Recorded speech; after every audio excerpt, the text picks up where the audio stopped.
Amici di YouTube, benvenuti e ben ritrovati sul canale Riparo Fate Te. Oggi sul banco abbiamo un alimentatore a marchio Stihl, modello AL 500. È un alimentatore che viene utilizzato per ricariche rapide. È un alimentatore da 500 watt, da 570 watt, 12 ampere.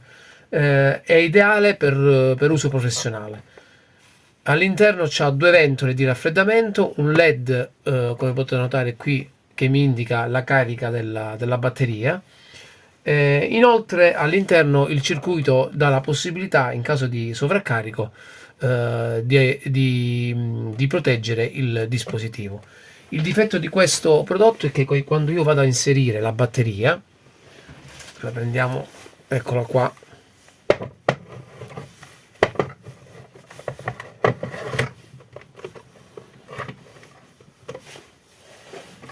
mettiamo l'alimentazione,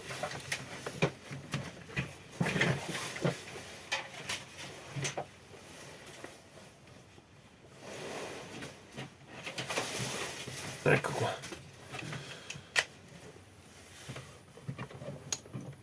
la batteria va in carica,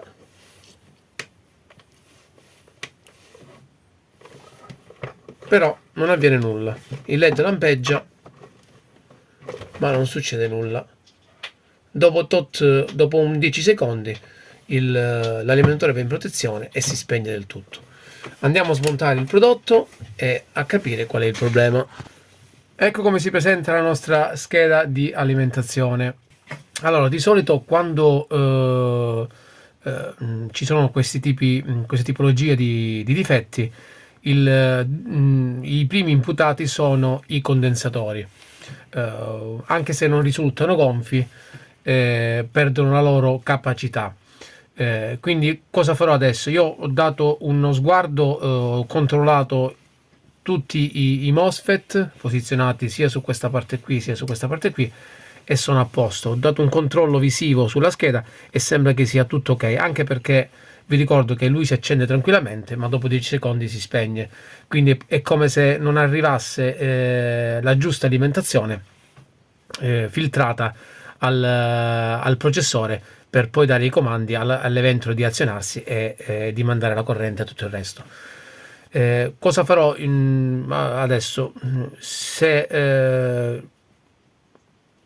non ci sono altri problemi andrò a sostituire i condensatori e poi vedremo un attimino di testare il nostro alimentatore, anche se l'interno dell'alimentatore non è messo molto bene perché ho visto che c'è sporco, ho dato una mezza ripulita ma ancora va ripulito meglio.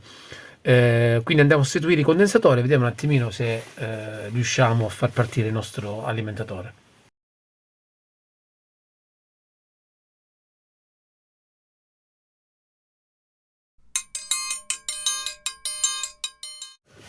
Allora amici, dopo aver sostituito i condensatori sulla nostra scheda, ho sostituito tutti i condensatori perché la maggior parte era in perdita, non sono riuscito a far avviare il nostro alimentatore, cioè l'alimentatore si avvia ma dà sempre il problema dei 10 secondi.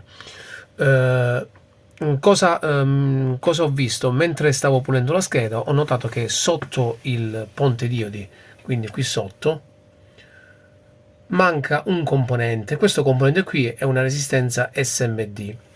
Questa resistenza ha un ruolo molto importante su questo alimentatore, limita la corrente di spunto. Ora andrò, siccome non ho una resistenza SMD da mettere qui sopra, andrò a mettere una resistenza in ceramica da 3,3 ohm, 5 watt. Cosa serve questa resistenza? Questa resistenza, oltre a limitare la corrente di spunto, ha tre obiettivi: protegge il ponte diodi, alimenta il nostro PWM, che è questo qui, PWM MIP2M2, e collabora con il relè che si trova in questa posizione qua. Che succede? Una volta che viene inserita la spina di alimentazione, la nostra resistenza fa in modo tale che il percorso elettrico arrivi fino al chip e ai condensatori. Una volta che il nostro PWM c'ha lo spunto giusto per partire, dà il consenso al relè di scattare. Quindi lui fa da tramite tra il chip e il relè. Andiamo ora a installare questa resistenza e vediamo un attimino se riusciamo a risolvere. Allora amici, ho saldato la resistenza in ceramica.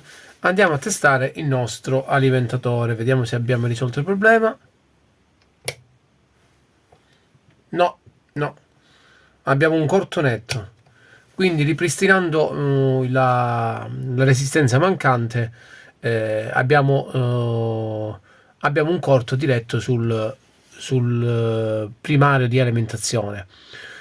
Quindi a questo punto andrò a togliere questo dissipatore qui e a verificare che non ci siano altri componenti danneggiati, perché pensavo fosse solo la resistenza il problema. Invece il problema, ripristinando la resistenza, abbiamo il corto sul primario.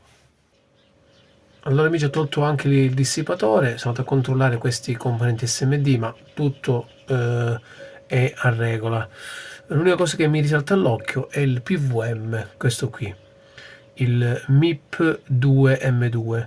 Se io vado ad accendere e lo provo con la termocamera,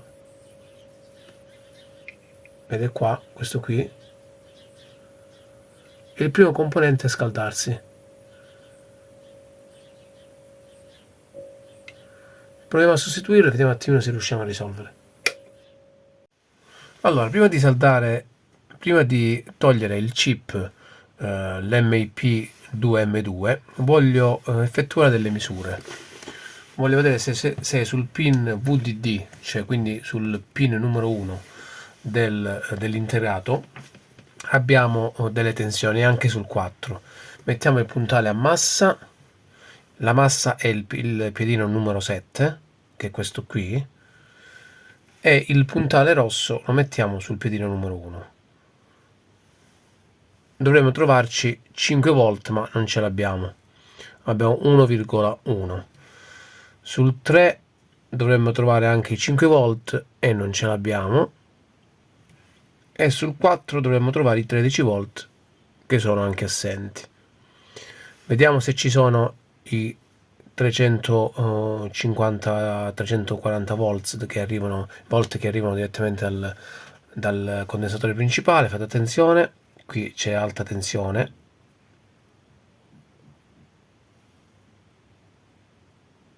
Sì, sono anche stabili, però non abbiamo i voltaggi quelli che ci dà il datasheet.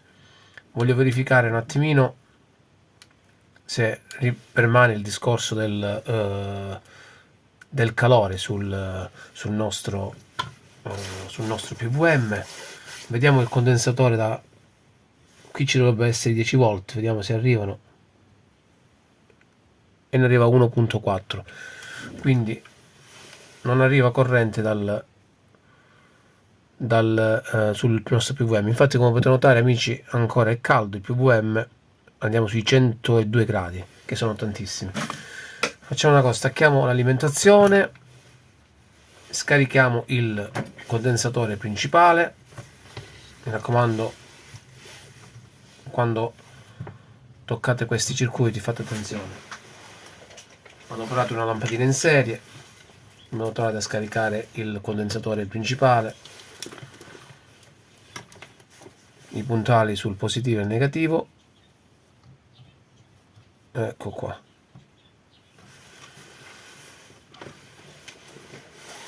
Questo circuito porta due integrati che lavorano in modo separato. Abbiamo l'MIP2M2, che è quello che abbiamo visto prima, e poi abbiamo quest'altro qui che è l'L6599.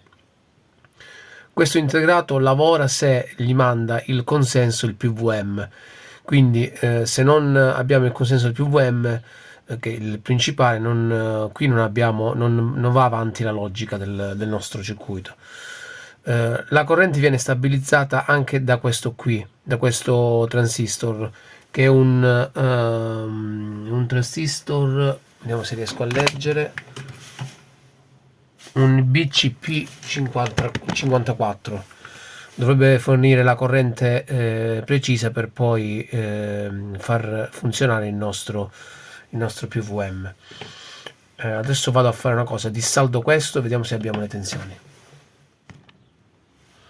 Allora, ho rimosso il MIP 2M2, in più ho tolto anche il BCP 54, ma il problema persiste, quindi ho rimontato i nuovi componenti, ma il problema persiste.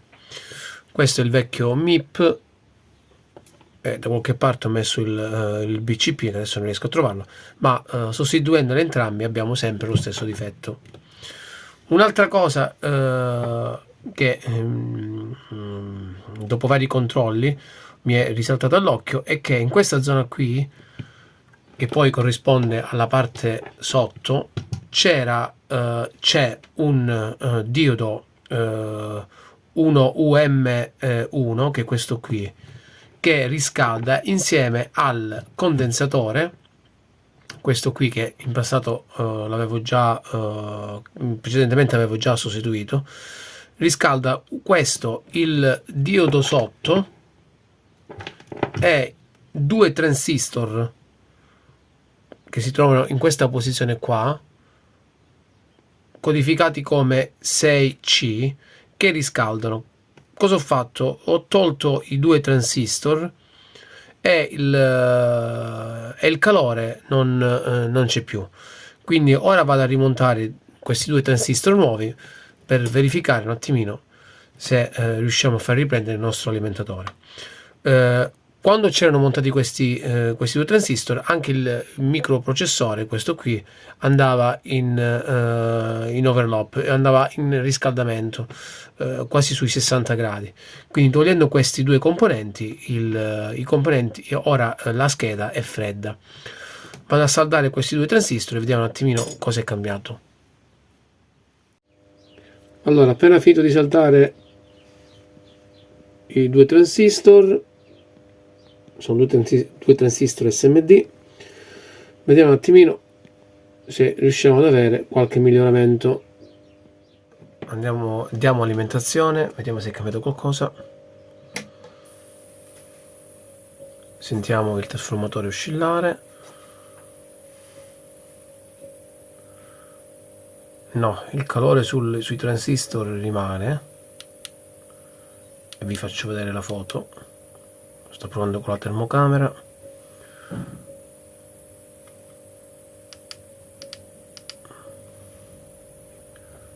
E il calore ora è anche sul microprocessore. Infatti questa zona qui è calda, arriviamo a 47 gradi. Il microprocessore è un MC9S08AC18, è un microprocessore a 48 pin, a 32 pin, che comanda tutta la parte della scheda. Quindi l'unica cosa che rimane da fare ora è isolare il microprocessore per capire un attimino se il problema è sul micro, che dà il LED che dopo 10 secondi si spegne. Addirittura ora il LED nemmeno si accende e si spegne, quindi presumo che il processore sia andato del tutto. Solleviamo il pin 14 del nostro microprocessore e verificare se abbiamo calore sul microprocessore stesso. Allora ho staccato il pin 14 sul nostro microprocessore, andiamo ora a verificare se il processore e i transistor riscaldano ancora. Prendiamo la termocamera,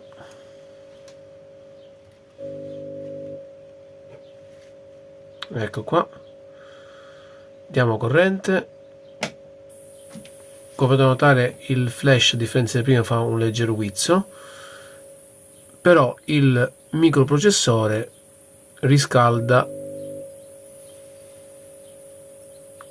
quindi dobbiamo dare la conferma che l'alimentatore è sano. Quindi dopo aver cambiato il MIP 2M2 e il BCP 54, abbiamo ripristinato tutta questa zona qui dell'alimentazione. Purtroppo il chip è andato, quindi non è possibile riparare l'alimentatore, perché è il chip che controlla la carica e scarica dell'alimentatore. Questo è un chip che viene programmato in fabbrica, toglierlo significa prendere un chip nuovo e installare il firmware nativo, che è impossibile trovare in rete. Purtroppo la riparazione non è andata a buon fine, ma questo ci insegna che comunque su questi alimentatori qua non è semplice ripararli, anche perché è senza schema, non esiste uno schema elettrico di questo caricatore STILL. Se vi è piaciuto il video, come sempre lasciate un like. Per riparazioni, consigli, scrivetemi sui social, su Telegram, o inviate una mail a riparofaidatech@gmail.com.